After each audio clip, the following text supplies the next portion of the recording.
Now you seen my baby, so there's no doubt about what I'm going to be driving. So now I'm here back at the hotel. Ready to sit down and talk to you about why I made the decision that I made. What I have right here is some of the stuff that you will receive once you get here at J&R Shugel, for orientation. Actually, the first thing you get is this packet right here. It's a folder full of stuff, and it comes with a food voucher so you can be able to grab something to eat for the night. It's only worth about $10, but hey, it's better than nothing. If you don't like what they serve that's under $10, put a little extra money with it. Now, in this book, when you flip it open, you got the J&R Shugel fuel stops. You have the trailer parking and you have carrier trailer sanitation policy. You have truck checklist. You have trip sheets. You have what to expect during the week. You have the directions to your drug screening and all of that paperwork in which you got to take with you. Then you got to pack it for hazardous materials. That right there is enough to make you go ah, but at the same time, you still have to go through the driver's manual, in which you will receive your final test out of, and it's a lot of information in there that you need on that test. I think it's something like maybe a 30-question test. Prepare yourself for it, should you want to come here to J&R Shugel. Now, within this book, you're going to learn site locations, safety department, dispatch and operations, human resources, accounting, maintenance, and equipment. Now, a lot of people can sit there and come off the top of their head about the things that's going on with their company. Me, I could too, but at the same time, I'd rather get it straight from the book. Well, in other words, get it straight from the horse's mouth. Now, when you open the book, you got the table of contents, and you got the drop yards, terminals, and everything, which they got terminals in Minnesota, Wisconsin, and Ohio. And J&R Shugel actually bought out Super Service, so therefore they're gonna cannibalize the whole entire company. All its trucks, all its equipment, everything, including their terminals down in Atlanta, Kentucky, and Michigan. So, and it's probably a couple others somewhere else. I just haven't seen it yet. So that's basically what's going on with Super Service and J&R Shugel. They bought them out. And I'll keep my mouth shut on that. Now, I'm gonna come out of this book with the pre-trip and inspection list on another video, but right now that's not what I want to get into. What I want to get into is why I chose J&R Shugel and why I went with the program in which I chose to go along with. And in the beginning, I presented the question: company driver or lease operator? Which would you rather choose? Well, during my career, I've always been a company driver. I know quite a few things about being a company driver, but I don't know all the ins and outs. I'm still a rookie.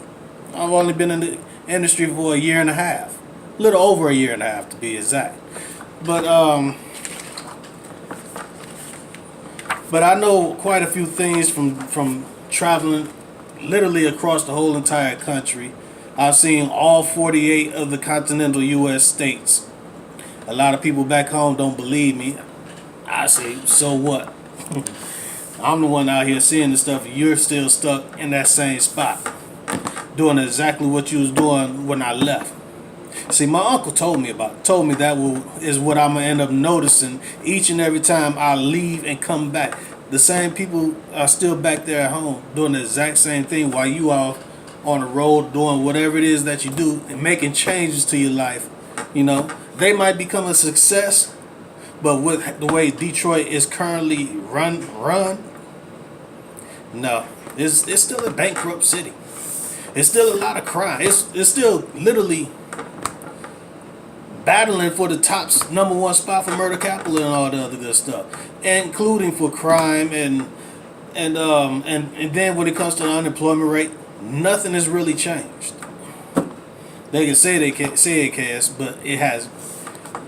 Basically the only way you're gonna get a job there is if you go through a temp service, and that's not really paying much at all.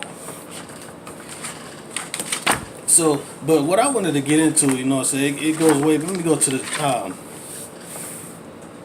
table of contents, and I want to get into where it's talk about company driver compensation, and then I want to get into the contractor compensation, which is on page 74. You see, when it comes to company driver compensation, they're looking at something like 45 cents per mile. That's 0 to 200 miles. Then you have 201 to 350 miles. You get 40. It drops down to 42 cents per mile. I guess because you're traveling further, and they trying to average it out to where you're still making the exact same type of money. Even though you're making a little bit more for traveling a little bit further. And then when it goes 351 plus miles, it drops down to the normal rate, which it doesn't mention what the normal rate is. I'm thinking it's probably anywhere from 38 to 40 cents per mile. Let me take these glasses off, because I only need them for driving.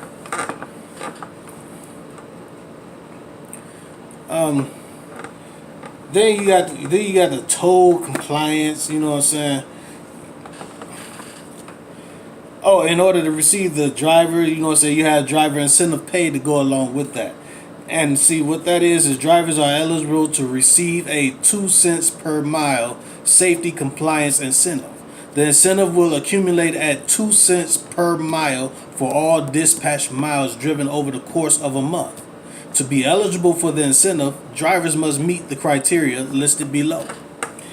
In order to get it, basically, say no preventable accidents.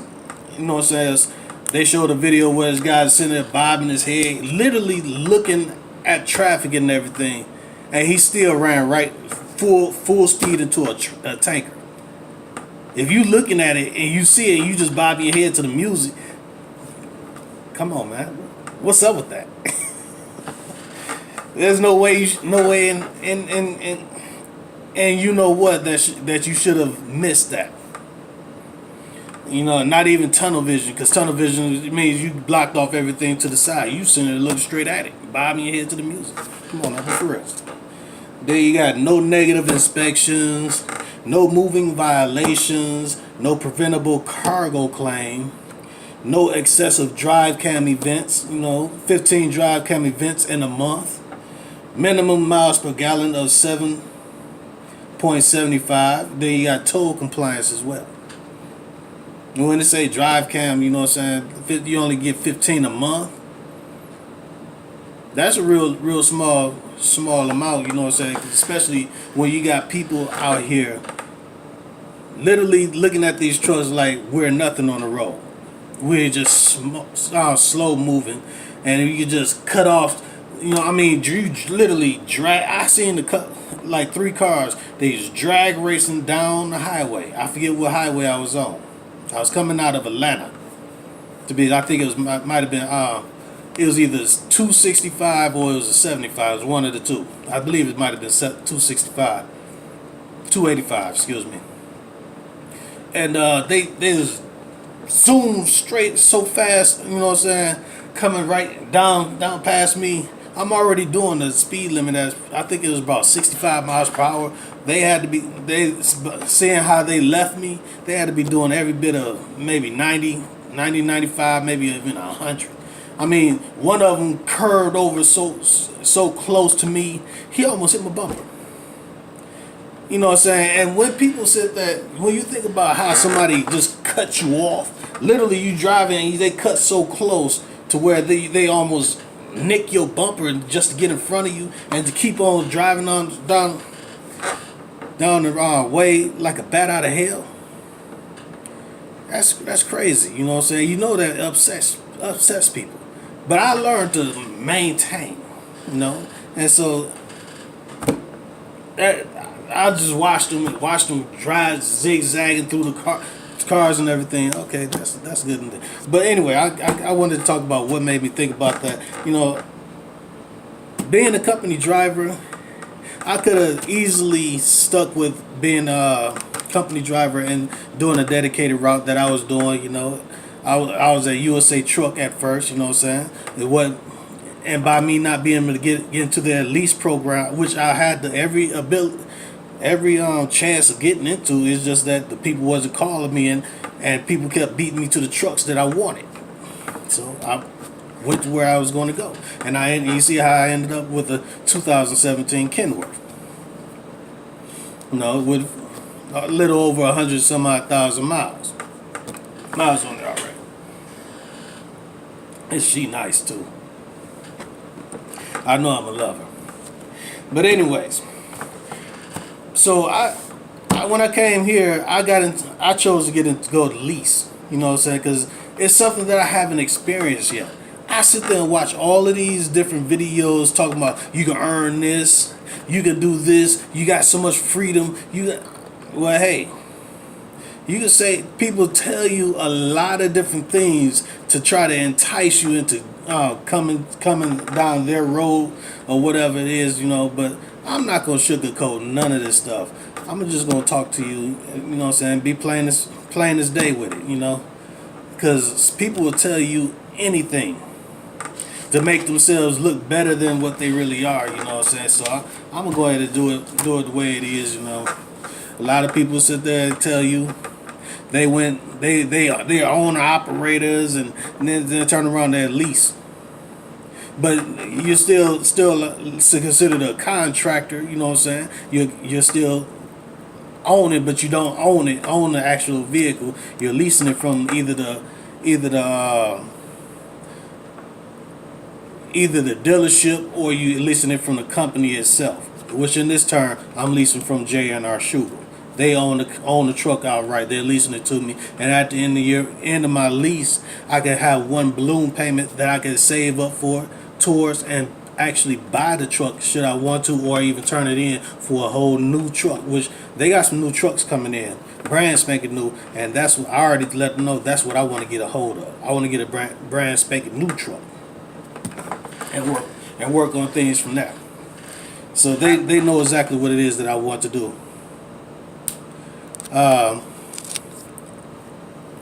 But yeah, see, when it comes to company drivers, you know, and the difference between contractors, you know what I'm saying, company drivers get a lot of things. Let me take this off too. Company drivers get a lot of good things, that like they get medical, they get dental, they get eyeglasses like this right here. I had to pay for this out of pocket, you know. That's $175.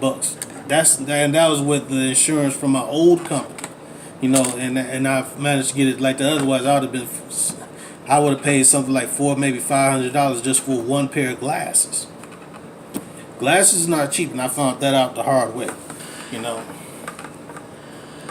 And you'll be surprised at how much clearer your vision gets once you get those glasses.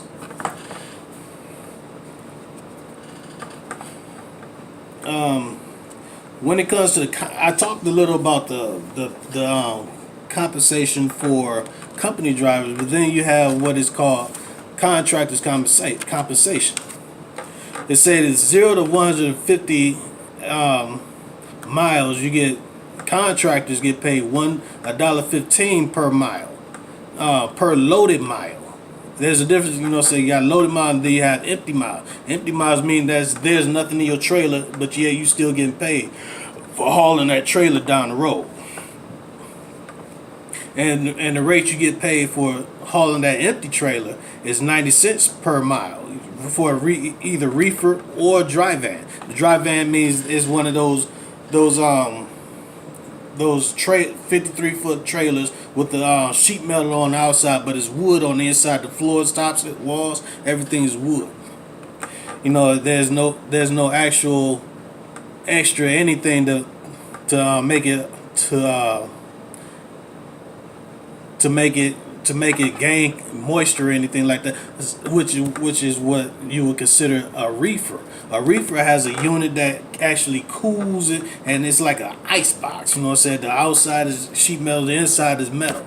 You know what I'm saying? It's designed to keep your produce and meats and stuff cold or even frozen. And that's where you got to take poke temperature. You got to check the reefer, and you know what I'm saying, do all types. It's a lot more to the reefer than it is with the dry van. Dry van, you know what I'm saying, you good.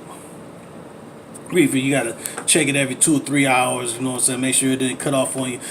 Make sure that the poke temperature status. It's a lot to it, but still, you know what I'm saying, 151 to 250 miles, it drops down to $1.05 per loaded mile, and then it still stays 90 cents per loaded empty mile for reefer and dry van. Well, actually, for all empty is always 90 cents per empty mile, and then it jumps from 251 loaded miles to 300 loaded miles. It drops down to 97 cents per mile, and anything like 301 plus, it drops down 1 more cent. You know what I'm saying? It's 96 cents per mile. So as you can see, you get literally twice as much as you would drive. You know what I'm saying? When you're a contractor, you make twice as much as what the company driver makes. It's just that they got a lot more incentives. You know what I'm saying? They can actually get into the 401k program. They can get it set up to where their checks can get debited for a small amount to actually buy stock in the company on top of that. I had that going on when I was at USA Truck, so I understand. That's a big plus. You know what I'm saying? You stay there long enough, you end up owning the company. Nah, it take way more than 20 some odd. You know what I'm saying? It take a lot of years to actually own that company. But anyways, then you have a lot of stuff when it comes to you as a contractor. You have a lot of stuff that's not reimbursed. Like fuel taxes and road taxes, heavy vehicle use tax, you know what I'm saying, forms 2290. And then you have license and permits if the contractor attends a minimum of 2 safety meetings each year. Carrier shall reimburse contractor for license and permits for that year. Overweight tickets, commercial scale expenses, all maintenance and related items, collision insurance is offered by J&R Schugel, you know what I'm saying, but they have it's broad, they already talked to me about that. I have to turn around and really get my own insurance. You have to buy everything yourself, you know what I'm saying, because you're practically, like they say, your own boss. They're not gonna tell you nothing. You know what I'm saying, you run it how you want to run it. All they ask is that you take care of the equipment. That's how you stay. That's how you stay on the guy's good side. You know what I'm saying. But anyways, you got bobtail insurance. You got workers' compensation, unauthorized toll roads, all that stuff. You will not get reimbursed. When I say reimbursed, like if you save the receipts from each and every one of those purchases and you turn it into the company, they're gonna look at it and say this goes against company policy. We cannot reimburse you. In other words, what the bottom line is on that, whatever it totals out to, you will not get it back. As to where with company driver, they get all that stuff, like scale tickets, everything. You know what I'm saying? But like I said, you your own boss. You're contracted by J&R Schugel. You're not an employee of J&R Schugel. There's a big difference, and trust me, they let you know that. So what made me actually go and turn around and become, you know what I'm saying, like vacation. You know what I'm saying? As a company driver, you get paid vacations. As a contractor, you don't get that. You better save up for the time that you take off, because every moment that truck is just sitting there and the wheels are not turning, you're not getting paid nothing. And that includes going on vacation and all that. You know what I'm saying? So that's another perk of being a company driver. But like I said, you, they don't tell you nothing. You know what I'm saying? You get to choose whether you want the load or not. You know what I'm saying? Then you have to figure out your how much it's going to actually cost you versus, you know what I'm saying, how much fuel you're going to use versus how much you paying for that fuel, and how much fuel you planning on burning, getting from point A to point B. You know what I'm saying? That's how you can figure out how much you actually need to earn in order to get that back. And then you have to worry about. Then you got to incorporate taxes and all this other good stuff. So once you get all of that compiled together, they give you one lump sum number, and you got to make sure that the load that you're taking is actually paying more than was it. Otherwise, you're just breaking even. And if you just getting into this to break even, you know what I'm saying. You see this shirt on my back? That somebody can snatch it off you. As to where would you a company driver? You know what I'm saying? It's completely different. You know, and some people will say, what would make you choose to go into business for yourself rather than just stay in company? You got all that stuff you can get right there. Well, it is what it is. You know, you can turn around and literally earn whatever it is that you want to earn. You know, so you can practically write your own tickets, so to speak. You know what I'm saying? It all comes down to how good of a budgeted you are, and how, if you know how to cut corners and actually say it. Because a lot of people sit there and tell you, well, I make 100 grand a year. I make 500,000 a year. I make 80. Big deal.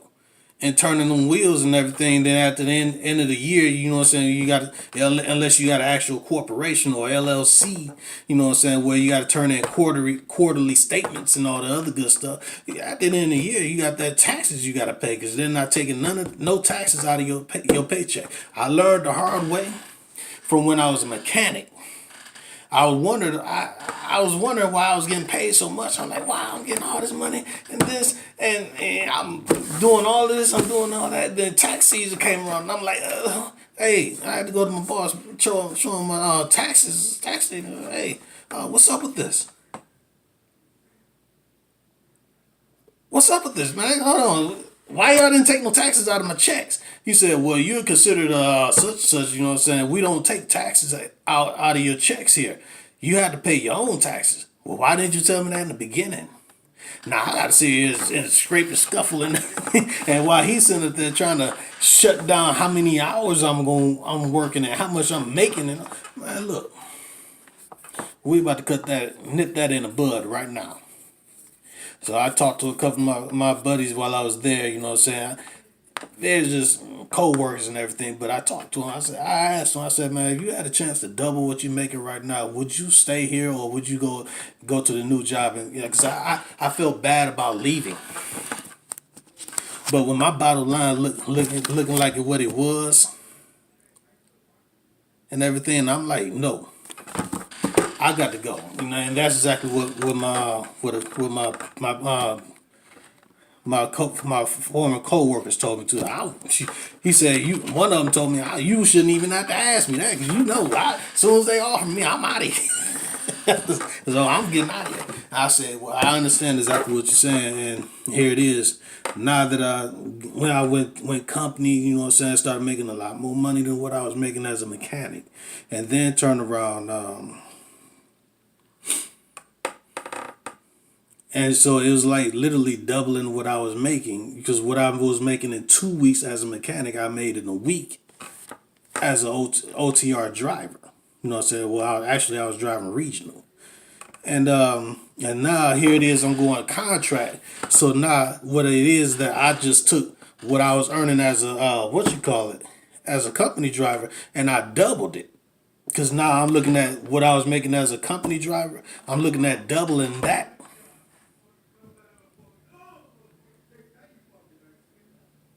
And then once I go ahead and go into the next phase, I'm it's like each and every time I step out, it's like I'm doubling what I earn.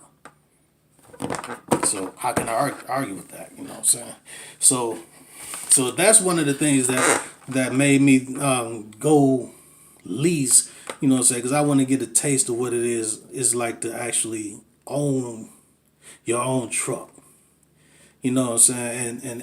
And earn a lot more and do all of the stuff that I wouldn't have gotten a chance to do while I was back home, you know? Because it's a sad situation in that city. I'm looking to move out of the whole entire state. I don't know where I want to move to, but I just know I do not like cold weather. So where I'm going is not going to be cold at all. You know what I'm saying? So you know it's going to be in the south somewhere. That's how I'm just going to leave it at that. So that's what I was basically. It's a lot more that's going on, but my the time for this video is going on 26 minutes, and you know, and it's literally going to take me a lot to actually edit this video and get it up to part of where I want it and present it to you. So therefore, I'm gonna go ahead and cut it short. I might make it part two and explain a little bit more as to why I chose to go the route that I did go. You know, so I want to leave you as I came. My name is Shannon Clements. Some call me the nomadic author. Some call me mental. Why? Because I like to think a lot.